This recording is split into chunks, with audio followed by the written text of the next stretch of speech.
Welcome to the latest episode of the Active Mums Club Grab a Cuppa podcast. Today I'm going to be speaking with Hayley from the Confident Parenting Co.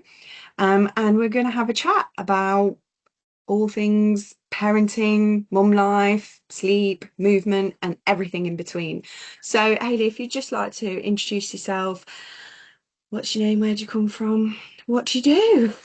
Amazing. Thanks, Emily. Thanks for having me. I'm Hayley. I am originally from the northeast of England, but I have been in Leicestershire for about 12 years. Um, Originally moved here because I studied at the university, studied sports science, and then I met my partner and didn't leave. Love that. Yeah, that's not strictly true. So I did go back to Newcastle for a year and did a postgraduate. I really got interested in my degree about like physical activity for health. Yeah. Um, and so I then went and studied public health. But given that, as I said, met my other half, I was quickly drawn back to the Midlands. Um, so today I am a mum. I've got a 3-year-old little girl. I work part-time and then I also run the Confident Parenting Co. So right there in kind of juggling, Yeah. juggling all things. All life. Um, yeah, so I guess I founded Confident Parenting because of my own transition into motherhood. I just vividly remember during maternity leave, like standing in a pitch black room, like in the middle of the afternoon, like shushing and patting for what felt like an eternity, trying to get my baby to sleep.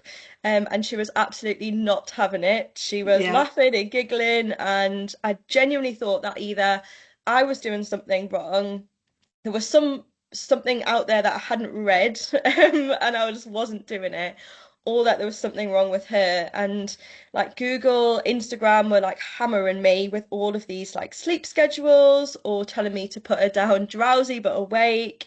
But nothing I did Yeah. worked. You're Yeah. nodding, so it sounds like you can Oh, relate. yeah, I remember that. I mean, mine are 10 and nearly 12 now, but my first, I remember thinking, what's going on here? Like, this is not what the book said. The book said this, and this Yeah. is not happening. And you almost fill yourself with those things, that this is what you should be doing. Mm. And you need to look at actually the baby in front of you. Absolutely, yeah. So it wasn't until I kind of like took a step back and like read about, kind of went back to my like education roots, if you like, and started reading about child development and infancy that I realized that there was nothing wrong with her. She was just doing what all babies are like wired to do. Yeah. Um, and that was like such a relief. So I stopped trying to, I guess, although I don't always get it right, and I still see stuff on social media and think, should I be doing this? Should I be doing that? But I stopped kind of trying to like, as you've just said, like parent the baby in the book and Yeah. actually look at who she was and what her temperament is like. And so that's why I kind of founded Confident Parenting.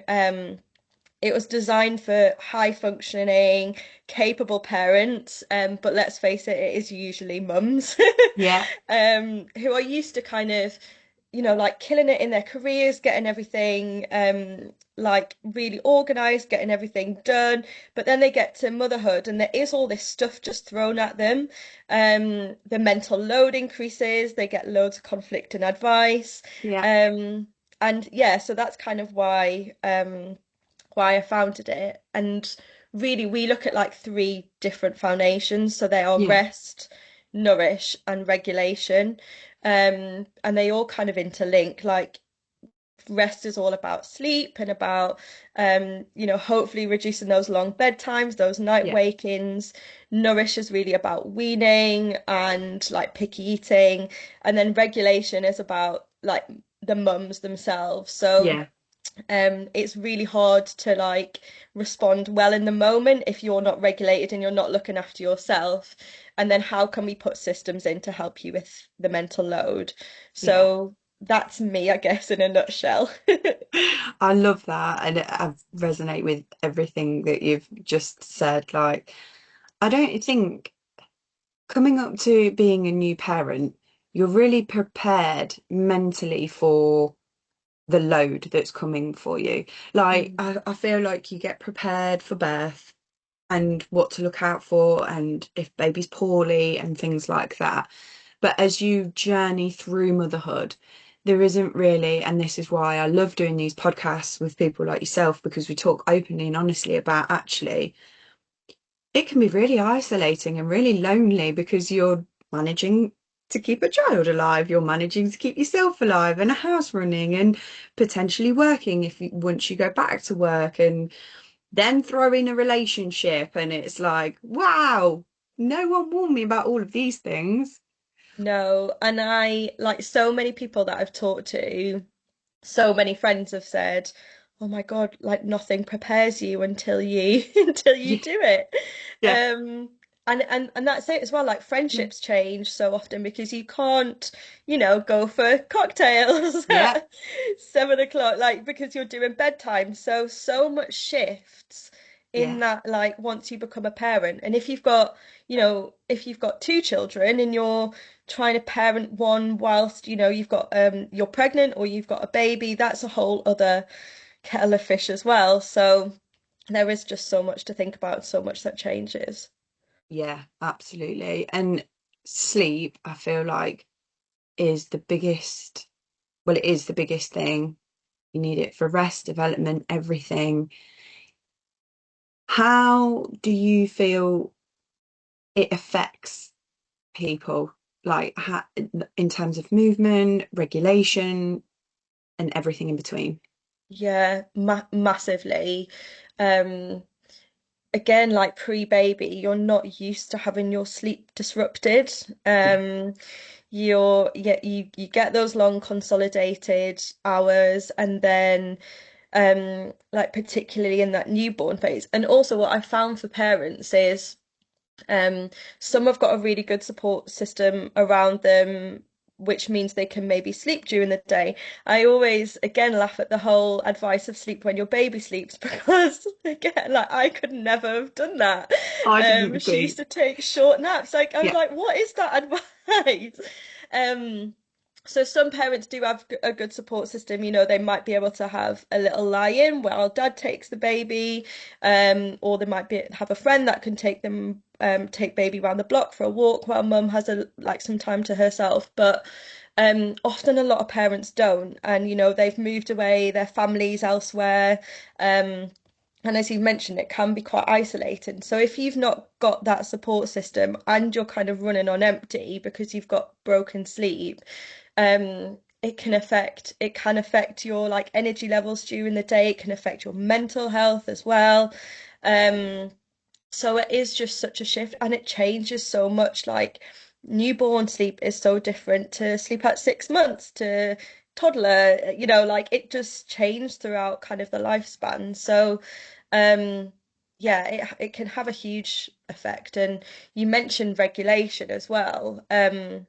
Like we can't pour, you need to fill your own cup before you yeah, can like pour into someone else's. And if you're tired, if you are like again physically or mentally, there's so much research out there which is all about co-regulation. So yeah, children um they basically borrow your regulation because yeah. their brains aren't developed enough to be able to regulate themselves yet. So if you're tired and kind of at the end of it, which I have been many times, I can relate, then Same. if your toddler won't get their shoes on or if Yeah, they're taking ages to go to bed, you're going to find it so much harder to be patient because you are really tired and you're kind of at the end of it yourself. So um yeah, like being able to maximize the rest that you can is is great. And finding ways to do that, and it'll be yeah, different for everyone based on what their life looks like, is really important. yeah. And do you have any like top tips or simple advice for people in that moment that are feeling? Because I have felt exactly the same, especially with my current preteens, um, very dysregulated at times. But even when they were little, I used to notice that if I was feeling anxious and sort of like really, for want of a better word, aggy, like I wasn't feeling annoyed, but I was just feeling like restless in myself, I would notice that the babies would feel like that as well. So, Mm. do you have any like advice or top tips for anyone that in that moment is feeling like that? What can they do just to sort of try and regulate themselves so then the rest of the household survives the rest of the day? Yeah, so if it's an in the moment thing, I would say you can do a few different things. You can switch up your environment. So, Yeah, often, like if we're having a bit of a challenge in our household, I will like try and get us outside. yeah, So, whether that's just in the garden, like like throwing a ball or just running around being a bit silly. If you can kind of switch the environment and switch kind of um like the way that things are going, so just take yeah, a step back and do something different, yeah, then again, like if you're getting outside and having fun, that's like totally different to 10 minutes ago when you were like could feel yourself yeah, like reaching boiling point. Um and like also doing things like I think children they don't realize that like adults feel like anger and frustration, and we need to be able to model those emotions so that they know what to do when they feel like that as well. So it might yeah, be like you can just take a step back and say, Mummy's feeling a little bit impatient right now. I'm going to take some deep breaths, and then like over kind of exaggerate you doing it, but it will help you do that yeah, and calm down. Like we do something which is a bit fun, which is about blowing out candles on a birthday cake. So I yeah, hold up my hand like this and I go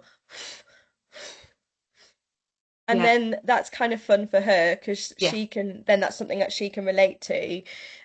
So getting out and doing something different, like taking some deep breaths, but like aside from that, before you even get to that point, it's about noticing your triggers. So yeah, like, do you feel yourself getting hotter? Do you feel like your heart rate's kind of like going up? Like what? And that'll be again, that'll be different for yeah, everyone. That's why like a lot of what I do is like not a one size fits all approach. It's really yeah, personalized because we are also different and our kids are also different. Um, but what are our triggers? Noticing them and almost acting before you get to that point. So yeah, again, do you need to put your little one in a pushchair and go for a walk? yeah, Or like what do you like doing? Do you like reading a book? Do you like watching something on TV? yeah, And again, like filling your own cup and knowing what you do to do that before you get there. yeah, absolutely. I noticed that, and I've noticed as well. Like I've not been, life's been so busy recently that I've not been able to get to the gym, and that's kind of my half an hour to be able to regulate myself and put my brain sort of back in order, or go for a walk. I've just not had a minute, and my Mm. sleep's been worse because I've not been able to do that. Um, so I did it yesterday, and I just did half an hour walk on my own, headphones in. I know that that's not always possible when your small people are still babies, but Yeah. just trying to find that time to almost fill yourself back up a little bit. Because as we've already said, mum life is busy. It's like there's so much going on. You have to be able to take that time for yourself. And we hope that when people go for the walks, for example, Mm. it's about the movement and being physically active and all the health benefits that that has for you physically, but also mentally. That Yeah. is the benefits of just getting outside, having a conversation with another adult, being able to almost unload a little bit as well. Like, oh my God, they've not slept today. Mm. They're not feeding, or they're not doing this. And it's just everything piles up, doesn't it, in that moment? And it's almost having that little bit of a release to be able to have a conversation with someone, or even just be somewhere different, and Yes. then go, oh, okay, I feel Yeah. all right now. Yeah. And if someone's like at the minute, because I know sleep's a huge thing. I used to be up at 3 o'clock in the morning reading everything that Google was trying to tell me. But if someone's really struggling at the minute, what's your biggest tip or advice if someone's like not in the newborn stage, because that's, hit and miss anyway, but if they're a little Mm. bit older, but they're still like, what am I doing wrong right now? Because they're catnapping through the day. I used to say my eldest used to get FOMO because she would sleep for half an hour at a time and then she'd be awake. And then as she got older, she sort of settled in. But I didn't know that that was coming almost. And I felt like, well, Yeah, I'm being told she should be sleeping more, or bedtime would take an hour at night. And you're not told that that actually can be quite normal. Um, so yeah, if someone's in the moment of struggling with sleep at the minute and they're kind of searching everything and their algorithm is showing them every routine and telling them that, oh, put them down crying or put them down at sleep. The whole put them down to sleep thing, I could never do that. She would just ring yeah. awake. What would you say to someone in that moment? Tips, advice, anything? I think I would just not like validate that it's really normal. A little bit like what I said at the beginning. That like putting her down and waking up. Again, I have the same like leaning over the cot, like trying to keep as close as possible so that she wouldn't wake up, and she still did. Yeah. But like again, that's like biologically wired because when we like go all the way back to caveman days, like that was like a survival mechanism. Like if you just put your baby down, they were gonna wake up because there was like a predator like coming. Like I think we forget like evolutionary like where we've Yeah. come from. So I would just validate that like those short naps are really normal. Not being able to put them down is really normal. Not being able to get them to nap in a cot is really normal. Contact napping is normal. Like um try and silence if you can the noise that is out there because there is so much advice and a lot of it is conflicting. And I kind of have this love-hate relationship with social media because I feel like I need to be on there and in the conversation to help Yeah. kind of validate what's going on, but also there is just so much stuff that's thrown at you. Um, Even like products as well to try and get your baby to sleep. I remember buying one of those like rocket things that you put on the pushchair. That Yeah. didn't really work for me. So try and silence that if you can. Just tell yourself that it's normal. And often, kind of what's going on with sleep when they are a bit older is there is like a schedule mismatch between the baby that you've got in front of you and maybe the like hours of sleep opportunity that you're giving them. So you might be kind of trying to put them down again, like me, when they weren't tired enough. Mm. And that's why they're not sleeping. What a lot of people don't know, again, when you Google, actually there's a massive range for each age group of how much sleep they need. So I've like worked with 9 month olds who's had the same like hours of sleep needed to a 6 month old, and that's like a huge difference. So if you again like you go a baby class and the mum might say, oh, I just do this, this and this and it works for my baby, Yeah. that's not necessarily going to work for yours. So Yeah. again, parent the baby that's in front of you and stop worrying because it is also normal. Yeah. I think we do. We just need to be a bit kinder to ourselves and remember that a lot of us are just winging it as well. And it's your first time doing this as well. Yeah, And you're learning about the baby that's in front of you and their personality and they're developing. And yeah, I think sometimes we forget that it's because I'm the same with social media. Love-hate relationship, love it for the community aspect of it and everything, but then you fall into that. You can easily fall into a wormhole about, well, they should be doing this and they should be doing that and they should be doing, and you're like, but mine isn't. And then mm, you almost that guilt starts to come in, and we need to just remember to be a bit kinder to ourselves, I think, as well. definitely. Yeah. I was talking to someone the other day, who deserves a medal. She had 7 kids, um, but she was saying that like they've all been so different and their sleep's all been so different. And she was saying particularly with the last one, like in terms of weaning and eating, like the others have like she's found that really easy. This last one Mm, is like really fussy, will only eat certain foods. So again, like you can think that you've like I don't know, like you've got sleep nailed with your first kid, but then the second one comes along and does something totally different. So we yeah, all are just human and we all have quirks. yeah.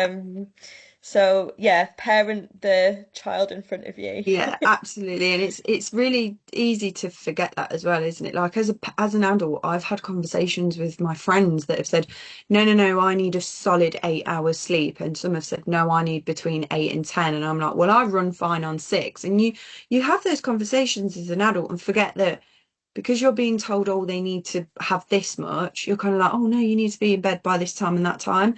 I have certainly learned over the years that I can tell when they're tired, their Mm. attitude and sass switches up a level when they are tired, and how much roughly. But even when they were 6, I remember Googling how much sleep should a 6-year-old have? Like, is this normal? Mm. And at that point, I'm 6, they're 6, and I just have to go, well, one sleeps more than the other, and that's okay. And I know when the other one needs a bit more because she's not the most kindest child to be around. And you mentioned there about weaning and nutrition. Again, that's a big thing. And you always say, oh, introduce everything. So they eat everything and this, that, and the other. And I think sometimes it's easy to forget that they are all individual and that will change. Like I weaned both of mine exactly the same. They had all the same stuff. I followed the same pattern, and one will only eat beige food. She's only just starting to eat fruit and veg again without complaint. She will actively choose it. The other will eat smoked salmon and olives and like anything that you put in front of her. But they were both weaned exactly the same in Yeah. exactly the same way. But they are so different. What advice would you give someone or tips would you give someone that's starting that weaning process and is a little bit worried about, well, I don't want them to be a fussy eater, or I want to make sure that they eat this or eat that. Yeah. Um, So, I guess the first thing is so babies are like naturally predispositioned to like sweet foods. So milk is quite sweet. And so I would say start with more savory foods, Yeah, if you can. So, I think I started with broccoli first. But that was because that was kind of I similarly to you followed like a set, I think I followed like a 30-day weaning thing. And that's what they said to start with, so that's what I did.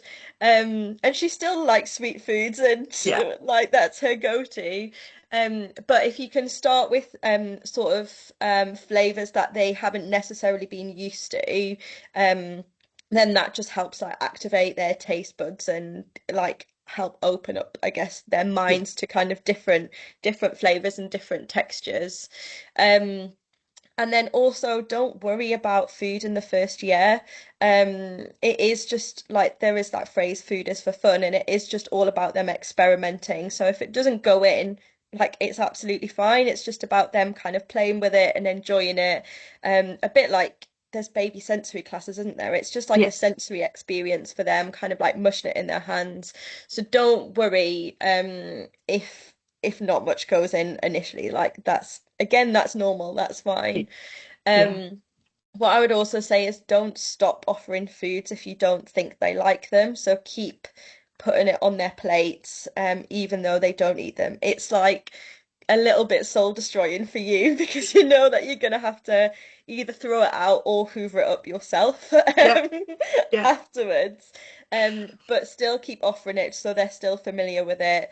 And they might eventually kind of try it. yeah, And then also just make it a really positive experience. So one of the things that I was really keen on with weeding, and this was a bit of a personal decision, but it was all about my like little one listening to her body. So she doesn't have to finish a plate of food if she's full. She doesn't have to have one more bite. She doesn't have to have three more mouthfuls before she gets pudding. Like for me, it was all about like her having a healthy relationship with food.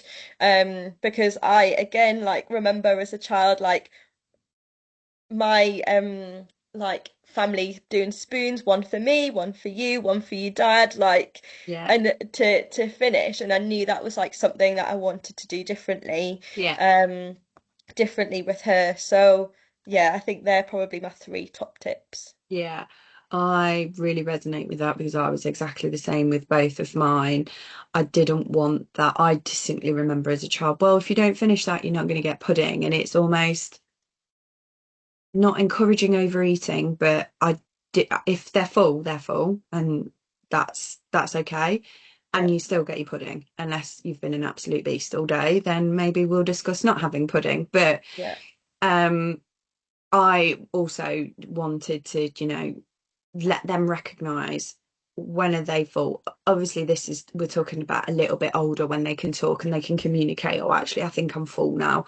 Um, but yeah, I was exactly the same. Didn't want to say, well, you need to have one more mouthful before you can do this or before that. It was just, here's your dinner, eat what you want.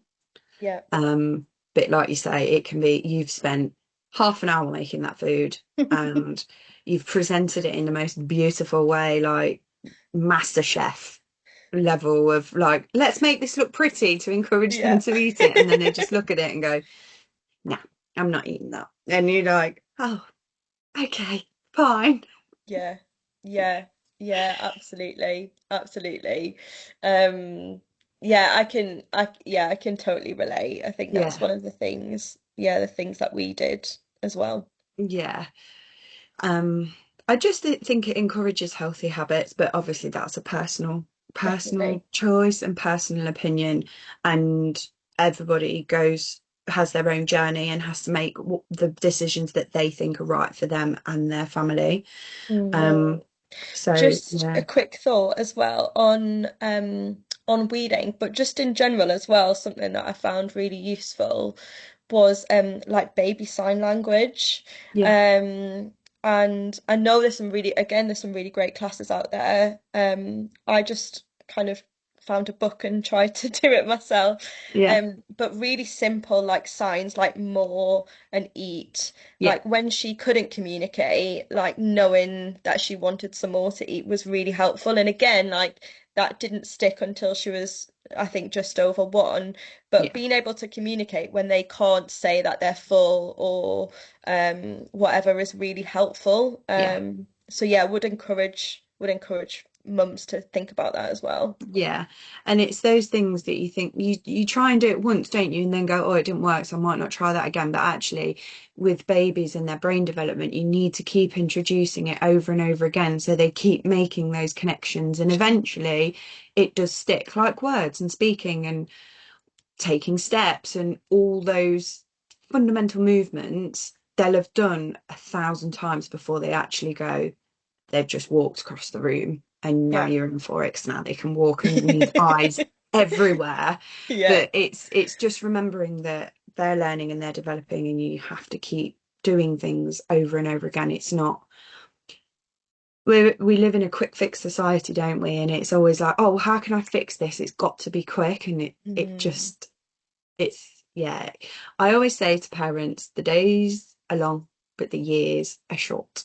yeah. And sometimes you feel like you're in that monotonous slog of keep doing it, but eventually it will click into Click. place. And Yeah. it'll be like hallelujah, and the sun's come out, and you'll feel like a whole new person.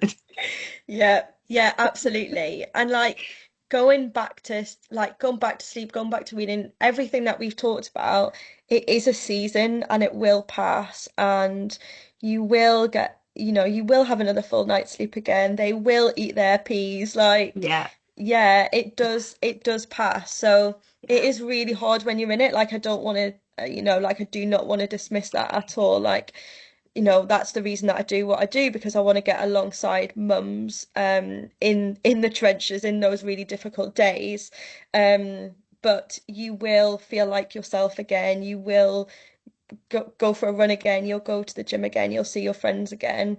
You just have to be kind to yourself in the like season that you're in at the minute.